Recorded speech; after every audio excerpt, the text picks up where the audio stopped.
स्वागत है आपका हमारे चैनल पर। मैं हूं आपके साथ Shipra Saini. Press freedom ranking सामने आने के बाद भारत में प्रेस की आजादी यानी मीडिया की आजादी को लेकर लगातार सवाल उठ रहे हैं। अब सुप्रीम कोर्ट में भी ये मुद्दा उठा है और सुप्रीम कोर्ट ने ये कहा है कि प्रेस की आजादी को लेकर भारत 161वें स्थान पर है। सुप्रीम कोर्ट के इस सवाल का जवाब अब सॉलिसिटर जनरल तुषार मेहता की ओर से दिया गया है और कहा गया है कि ये इस बात पर निर्भर करता है कि आखिर ये रैंकिंग भारत को कौन दे रहा है। आपको ये बता दें कि हाल ही में गैर सरकारी संस्था रिपोर्टर्स विदाउट बॉर्डर्स हर साल प्रेस इंडेक्स जारी करता है। प्रेस फ्रीडम इंडेक्स निकला जिसमें भारत को एकदम पीछे रखा गया, जिसके बाद प्रेस की आजादी कुछ लोगों, कुछ एजेंडाधारी पत्रकारों के लिए भारत में एक बड़ा मुद्दा बन गई। अब सुप्रीम कोर्ट के जस्टिस के.एम. जोसेफ ने भारत की डूबती प्रेस फ्रीडम इंडेक्स रैंक का जिक्र किया। प्रेस फ्रीडम रैंकिंग में भारत 180 देशों में 161वें स्थान पर था। पिछले साल भारत 150वें स्थान पर था। ये एक साल में उसकी रैंकिंग 11 पायदान नीचे आई है। एक साल का मामला ये नहीं है, बीते कुछ सालों से यही सिलसिला लगातार चल रहा है। 2012 में भारत प्रेस फ्रीडम रैंकिंग में 131वें स्थान पर था, यानी बीते 11 सालों में भारत की प्रेस फ्रीडम रैंकिंग 30 पायदान नीचे आई है। अब सुप्रीम कोर्ट ने अपनी एक टिप्पणी में इस फिसलन का जिक्र किया है, यानी जिस तरीके से भारत की जो प्रेस फ्रीडम रैंकिंग है वो लगातार उसमें गिरावट देखने को मिल रही है। सुप्रीम कोर्ट की ओर से ये कहा गया कि अब हम पत्रकारिता की स्वतंत्रता के मामले में 161वें स्थान पर हैं। Justice KM. जोसेफ के बयान पर सॉलिसिटर जनरल तुषार मेहता ने जवाब देते हुए ये कहा कि ये इस बात पर निर्भर करता है कि रेटिंग कौन दे रहा है।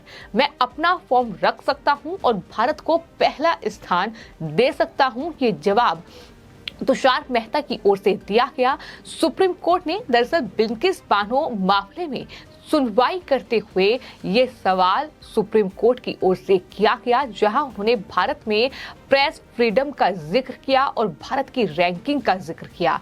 आपको ये बता दें कि गैर सरकारी संस्था रिपोर्टर्स विदाउट बॉर्डर्स हर साल प्रेस इंडेक्स जारी करता है। इसमें ये बताया जाता है कि अलग अलग देशों में मीडिया कितना आजाद है और कितना खुलकर वो काम कर पाता है। इस साल हाल ही में प्रेस फ्रीडम इंडेक्स निकला जिसमें भारत को एकदम पीछे रखा गया। इस बात पर नाराजगी जाहिर करते हुए केंद्रीय विदेश मंत्री एस जयशंकर ने ये कहा था कि ये माइंड गेम खेलने जैसा है। जिस देश को आप पसंद नहीं करते उसकी रैंकिंग पीछे कर दी जाए, वरना अफगानिस्तान जैसे देश के बारे में कौन सोच सकता है कि वहां का मीडिया भी भारत से ज्यादा आजादी से काम करता होगा। ये विदेश मंत्री एस जयशंकर का बड़ा बयान इस फ्रीडम इंडेक्स पर सामने आया था। आपको ये बता दें कि जो 180 देशों की ये पूरी रैंकिंग है, इसमें भारत 161वें स्थान पर है और नॉर्थ कोरिया और अफगानिस्तान जैसे देश जो हैं वो भारत से काफी जो आगे हैं इस पूरी रैंकिंग में। तो सवाल उठता है कि अफगानिस्तान जहां तालिबान का शासन है, जहां गनर्स जो हैं वो एंकर के पीछे खड़े हुए नजर आते हैं, जहां महिलाओं को वहां दरअसल पत्रकारिता करने की परमिशन नहीं है, वहां महिलाएं इस फील्ड में नहीं है, तो ये तमाम चीजें उसके बावजूद अफगानिस्तान में इस तरीके से भारत से रैंकिंग ज्यादा है। तो ये तमाम चीजें दिखाती हैं कि किस तरीके से तमाम ये जो इंडेक्स सामने आया है इसके पीछे भी कहीं ना कहीं एक बड़ा षड्यंत्र जो है वो भारत के खिलाफ है, जिसका जिक्र लगातार जो बीजेपी के तमाम लीडर्स हैं उनकी तरफ से भी किया गया है। अगर इस प्रेस फ्रीडम इंडेक्स का जिक्र किया जाए तो ये देशों की एनुअल रैंकिंग करता है और कहां का मीडिया कितना खुलकर काम कर पाता है या फिर कहां पर वो सरकार द्वारा दबाया जाता है। साल 2002 से रिपोर्टर्स विदाउट बॉर्डर्स ये इंडेक्स लगातार निकाल रहा है, जो कि मीडिया वॉचडॉग है। पेरिस में स्थित ये संस्था दावा करती है कि उसका किसी भी मीडिया कंपनी या देश से कोई नाता नहीं है। हालांकि उनके इस दावे को बहुत शक की नजर से भी लगातार देखा जा रहा है। है। साल 2002 में जब ये रैंकिंग शुरू हुई तब भारत इस रैंकिंग में 80वें स्थान पर था, यानी तब भारत की जो स्थिति थी वो कहीं ना कहीं संतोषजनक थी, यानी मीडिया को आजादी भारत में थी। लेकिन जैसे ही ये इंडेक्स जो है मीडिया को लेकर सामने आ रहा है, वैसे वैसे भारत की रैंकिंग लगातार गिरती जा रही है। सवाल यही उठ रहा है कि क्या अफगानिस्तान और नॉर्थ कोरिया जैसे देश जो हैं, इनमें आजादी जो है मीडिया की वो दरअसल भारत से ज्यादा कैसे हो सकती है, जहां कि जो शासक हैं वो इतने क्रूर हैं। जाहिर तौर पर तमाम तरह के प्रतिबंध जो हैं वहां जनता पर और साथ ही साथ मीडिया पर लगाए गए हैं। तो तमाम सवाल कहीं ना कहीं उठ रहे हैं और इसके अलावा विदेश मंत्री से लेकर कई नेताओं के इस पर बयान भी सामने आए हैं। बात अगर इस संस्था के फंडिंग की जाए तो आपको ये बता दें कि फिलहाल जो ये संस्था है इसका कुल बजट जो है वो 6 मिलियन यूरो से कुछ ज्यादा है। इसमें से 40% जो हिस्सा है वो फ्रेंच सरकार देती है। वहीं 35% फंड जो है निजी संस्थानों और एनजीओ से इस संस्था को आता है, जो कि फ्रीडम इंडेक्स जारी करती है। इनमें ज्यादातर अमेरिकी और यूरोपियन एनजीओ हैं। आरोप ये लगातार लगता रहा है कि ये एक तरह का रैकेट है जो कि एक देश या दूसरे देशों की इमेज खराब करने का काम करता है। यानी ये जो पूरी संस्था है जो ये रैंकिंग जारी करती है, इन्हें दरअसल विकासशील जो देश हैं उससे खासी दिक्कत है और यही बातें लगातार जो है तमाम मंत्रियों की ओर से भी कही गई हैं। आपको ये बताते हैं कि संसद में भी बाकायदा इसको लेकर बयान जो है वो दिया गया था और ये कहा गया था कि हम इस पर भरोसा नहीं करते हैं जो ये रैंकिंग ये संस्था जारी करती है, रिपोर्टर्स विदाउट बॉर्डर्स, और इसको लेकर लगातार जो है शक के दायरे में ये रही है।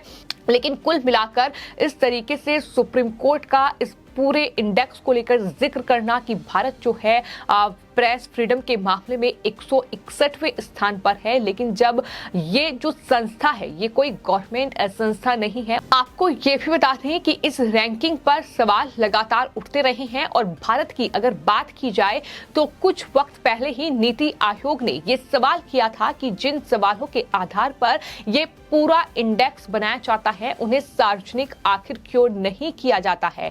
साथ ही उन पत्रकारों का भी नाम दिया जाना चाहिए जो इस सर्वे में हिस्सा लेते हैं, ताकि ये पता चल सके कि वो खुद कितने पारदर्शी रहे हैं। क्योंकि इस इंडेक्स के सामने आने के बाद आपको ये बताते हैं कि द वायर से लेकर तमाम जो एजेंडाधारी पत्रकार हैं, जो तमाम मीडिया संस्थान हैं, वो लगातार इसे मुद्दा बनाकर अब कहीं ना कहीं सरकार के खिलाफ इसका इस्तेमाल कर रहे हैं। तो ऐसे में नीति आयोग की ओर से ये सवाल पूछा गया था जिसका जवाब अभी तक नीति आयोग को नहीं मिला है। लेकिन इस तरीके से सुप्रीम कोर्ट में ये पूरा मुद्दा उठाना, वो भी बिल्किस बानो मामले की सुनवाई करते हुए सुप्रीम कोर्ट के जज की तरफ से सॉलिसिटर जनरल तुषार मेहता की ओर से ये जवाब दिया गया है कि ऐसी रैंकिंग कोई भी जारी कर सकता है, ये रैंकिंग मैं भी जारी कर सकता हूं, इस पर भरोसा नहीं किया जा सकता। ये जवाब जो है वो तुषार मेहता की ओर से दिया गया। उन्होंने साफ तौर पर कहा कि ये इस बात पर निर्भर करता है कि ये रैंकिंग कौन दे रहा है। ये रैंकिंग एक ऐसी संस्था दे रही है जो हमेशा से शक के दायरे में रही है। ये वो संस्था है जिसे जो तमाम मीडिया जो कहीं ना कहीं संस्थाएं हैं दूसरे देशों में जिन्हें गवर्नमेंट की फंडिंग होती है, उनके खिलाफ ये संस्था कुछ भी नहीं बोलती है। लेकिन भारत जैसे विकासशील देश से इस संस्था को दिक्कत है, क्योंकि यहाँ प्रेस की आजादी है, यहाँ मीडिया को आजादी मिली हुई है, यहाँ की जो मीडिया है वो स्वतंत्र तरीके से काम करती है और यही जो कहीं ना कहीं चीजें हैं वो ऐसे जो संस्थाएं हैं उन्हें रास नहीं आती है। और जाहिर तौर पर इस संस्था को लेकर ना सिर्फ सॉलिसिटर जनरल तुषार मेहता की ओर से जवाब दिया गया है, बल्कि इससे पहले केंद्रीय विदेश मंत्री एस जयशंकर ने भी इसे एक माइंड गेम करार देते हुए ये कहा था कि भारत एक विकासशील देश है और इस चीज से इस संस्था को खासी दिक्कत है, क्योंकि ये संस्था कई जगहों से इस संस्था को फंडिंग मिल रही है और इस तरीके से ये कहीं ना कहीं अपने एजेंडे के तहत काम कर रही है। तो ऐसे में इस रैंकिंग पर भरोसा नहीं किया जा सकता। फिलहाल आपकी इस पूरे मामले पर क्या राय है हमें कमेंट बॉक्स में जरूर लिखें और चैनल को सब्सक्राइब करें। धन्यवाद।